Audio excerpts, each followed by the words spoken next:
We should take you to the house. We could start there. It's kind of the beginning. Yeah.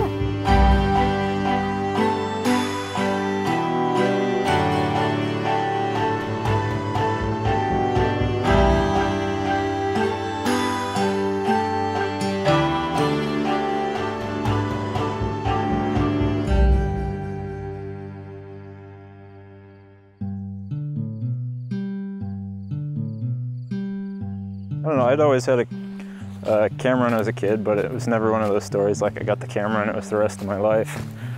I'd been involved in photography before, but nothing ever seriously, until I was in college and my aunt sent me this whole cache of negatives that my great-grandmother shot, and I think other family members, while they were living here.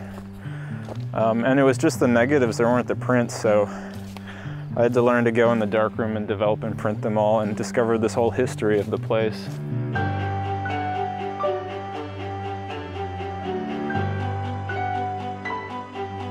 Nick took me on our first date here. One of the first times we came here, we were sitting up above the pond watching a sunset, and we came up with this idea to create. We thought, wouldn't it be cool if you had a house where the whole wall was windows, because then you would never have to be trying to fit the sunset into one little space. And then not less than a year later, we built it.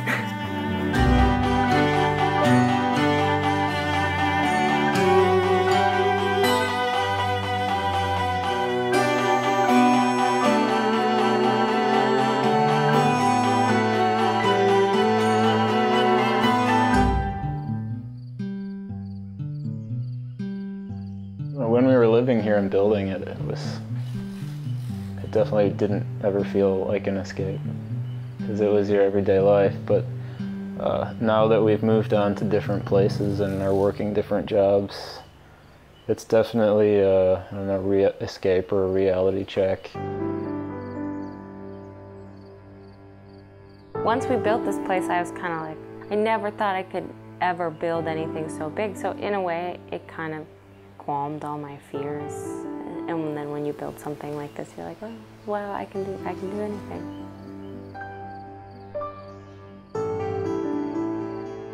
First one we found was this one that's behind me in an old abandoned barn up in Pennsylvania, just a couple days before we quit our jobs and headed down here. So that kind of started it, and we collected them on the way. We just kind of made it the purpose of our journey or whatever is to stop everywhere we saw like a yard sale or an antique dealer and just stop and look for windows. The opening ones we found in just like a restore type place in Washington, D.C. So each one has a little bit of a story to it.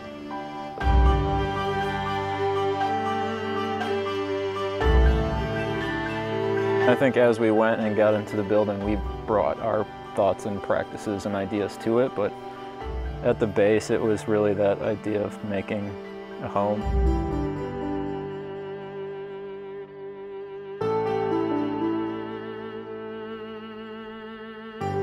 I just get a kick out of people that use the process just out of visual aesthetics and like showing off the mystery and the magic of it.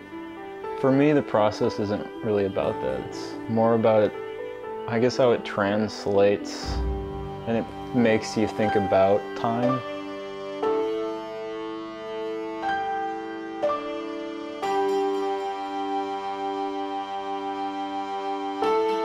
My mom taught me how to sew, and my grandma had taught her.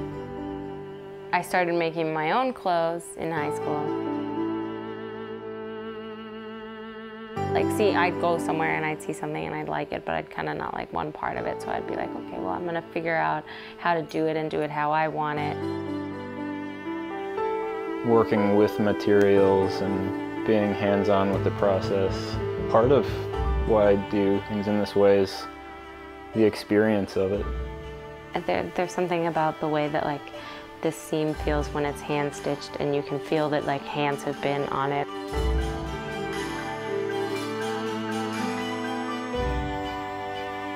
as an artist, have just learned over time that like if you have an idea, you can find a way to make it.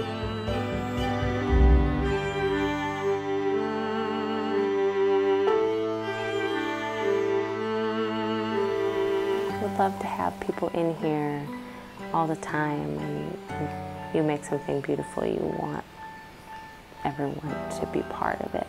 And that makes it even more beautiful, like that makes it grow.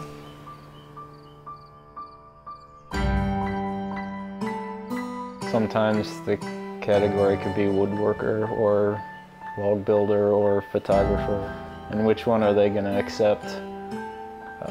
And sometimes the easiest one is just saying you're an artist.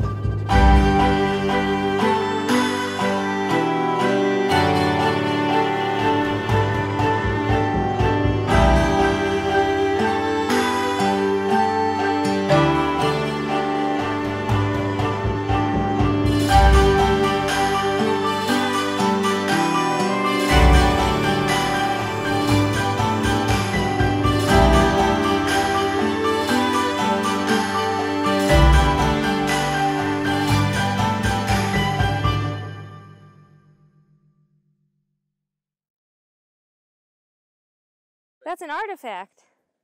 That's It's a sweater. An old sweater? Old hat? Hat? Sweater? That's a hat. That's a hat. Wow. Something knit. But that would wash up nice. Yeah, clean it up. We'll wear this later.